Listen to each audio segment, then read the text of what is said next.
Bapak, Ibu, Saudara sekalian, Jemaat Alfa Omega yang dikasihi Tuhan, Shalom Aleichem, salam sejahtera dalam kasih Tuhan Yesus Kristus.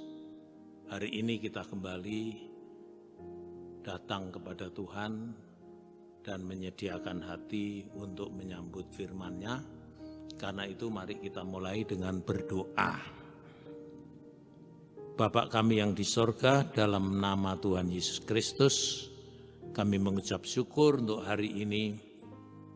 Kami merindukan selalu firman-Mu ya Tuhan, agar hidup kami boleh senantiasa berjalan dalam terang dari kebenaran firman-Mu, yang menjadi pelita pada kaki kami dan suluh pada jalan yang kami lalui. Terima kasih Bapa. Di dalam nama Tuhan Yesus Kristus kami mohon doa ini. Haleluya. Amin. Saudara-saudara sekalian, marilah kita bersama membaca firman Tuhan di dalam surat Filipi pasal yang pertama, ayat yang ke-27. Surat Filipi pasal 1 ayat 27, demikian bunyi firman Tuhan. Hanya hendaklah hidupmu berpadanan dengan Injil Kristus, supaya apabila aku datang, aku melihat, dan apabila aku tidak datang, aku mendengar bahwa kamu teguh berdiri dalam satu roh dan sehati sejiwa, berjuang untuk iman yang timbul dari berita Injil. Saudara-saudara sekalian, satu nasihat penting untuk hidup kita pada saat ini sebagai umat ketebusan Tuhan. Hidup kita harus sesuai dengan kehendak dari Tuhan. Itu sebabnya dikatakan hendaklah hidupmu berpadanan dengan Injil Kristus. Ini hal yang memang harus diwujud nyatakan dalam kehidupan kita. Kenapa? Sebagai umat ketebusan Tuhan, saudara dan saya bukan orang asing lagi, tetapi kita menjadi kawan sewarga dari kerajaan Allah.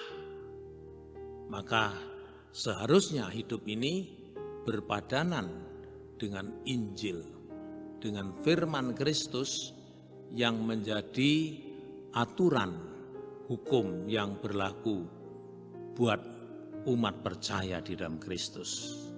Bukankah di dalam dunia ini kita juga mengalami yang sama sebagai warga dari negara Kesatuan Republik Indonesia?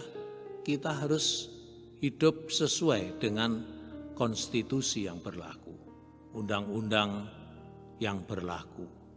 Terlebih-lebih ya, di saat seperti sekarang ini ada peraturan-peraturan yang ditetapkan oleh pemerintah kita, contohnya protokol kesehatan. Itu peraturan yang harus kita taati, dan sebagai warga negara yang baik tentunya kita akan mentaati setiap peraturan protokol kesehatan demi bersama-sama dengan pemerintah kita menghadapi, mengatasi, bahkan sampai kepada mengakhiri wabah virus corona ini. Nah, ini satu contoh di dunia ini, saudara-saudara. Terlebih-lebih ketika kita sudah menjadi bagian dari warga kerajaan sorga, karena kita menerima Kristus melalui berita Injil yang kita dengar, kita percaya, kita bertobat, kita terima Kristus sebagai Tuhan dalam kehidupan kita, sebagai Mesias, kita menjadi warga dari kerajaan surga itu. Itu sebabnya hidup ini harus berpadanan dengan Injil, ya, yang menjadi aturan hukum yang berlaku di dalam kerajaan surga, ya. Hukum kasih karunia. Itu sebabnya dalam surat Efesus pasal 4 ayat 1-3 dikatakan, sebab itu aku menasihatkan kamu, aku orang yang dipenjarakan karena Tuhan, supaya hidupmu sebagai orang-orang yang telah dipanggil berpadanan dengan panggilan itu. Hendaklah kamu selalu rendah hati, lemah lembut, dan sabar. Tunjukkanlah kasihmu dalam hal saling membantu, dan berusahalah memelihara kesatuan roh oleh ikatan damai sejahtera. Saudara-saudara sekalian, inilah yang harus kita lakukan sebagai umat ketebusan Tuhan, supaya berpadanan dengan posisi kita saat ini sebagai orang yang telah dipanggil, dipilih. Hidup yang berpadanan dengan Injil itu berarti kita hidup dalam satu suasana kebersamaan sebagai sesama warga, keluarga Allah, yaitu ada nasihat di sini. Hendaklah kamu selalu rendah hati, lemah lembut, sabar. Tunjukkanlah kasihmu dalam hal saling membantu. Nah, saat-saat seperti ini, hal-hal seperti ini sangat diperlukan, saudara. Bahkan inilah saatnya untuk kita membuktikan bahwa kita hidup ini berpadanan dengan Injil, dengan panggilan Tuhan atas kehidupan kita, ya, di mana kita saling membantu satu dengan yang lain. Kita bersabar dalam menghadapi situasi yang sedang terjadi, dan berusahalah memelihara kesatuan roh oleh ikatan damai sejahtera. Ini sangat penting, ya. Apapun keadaannya, kita tidak boleh kehilangan rasa persaudaraan di dalam kasih Tuhan Yesus Kristus. Ini harus terus kita usahakan dan kita pelihara dalam kehidupan kita, yaitu memelihara kesatuan roh, ya, kesatuan oleh pimpinan Roh Kudus, oleh ikatan damai sejahtera. Jangan sampai justru dalam situasi ini membuat kita semakin renggang, semakin tidak mengenal satu dengan yang lain. Tapi mari kita justru semakin peduli satu dengan yang lain. Minimal saling mendoakan, ya, satu dengan yang lain, karena kita tidak sempat bisa sering bertemu atau terbataslah pertemuan kita saat-saat ini.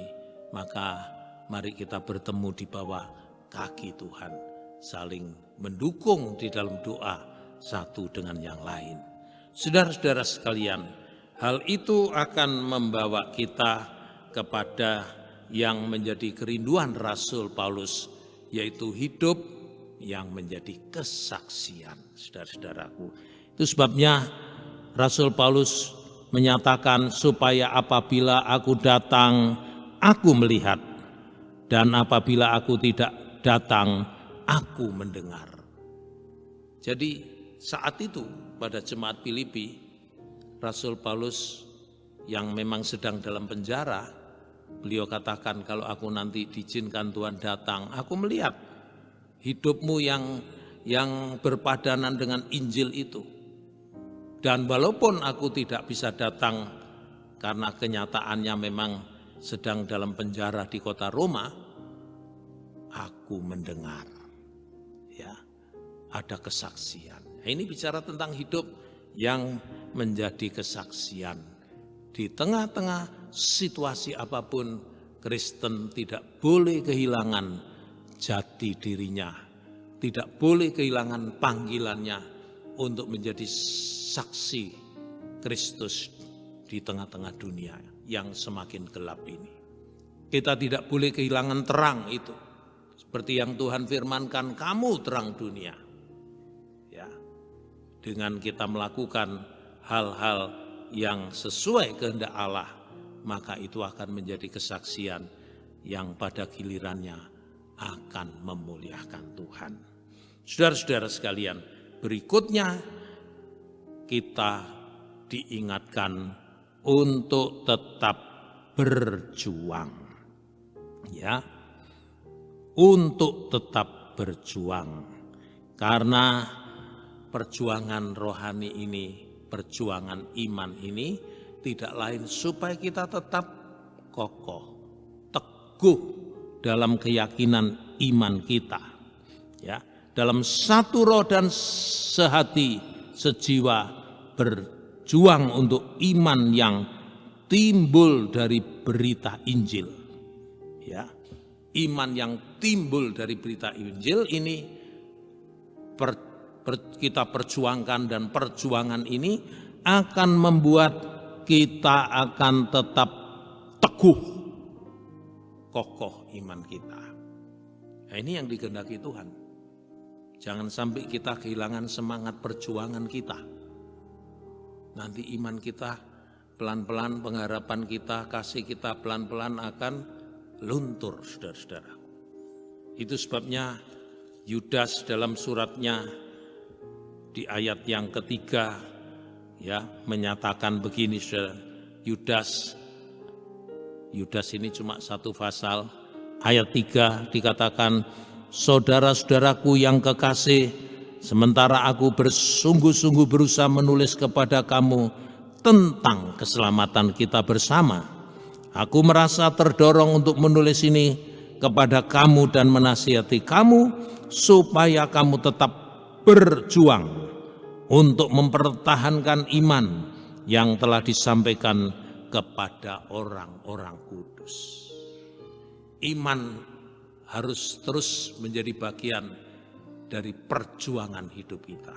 Berjuang ya untuk mempertahankan iman.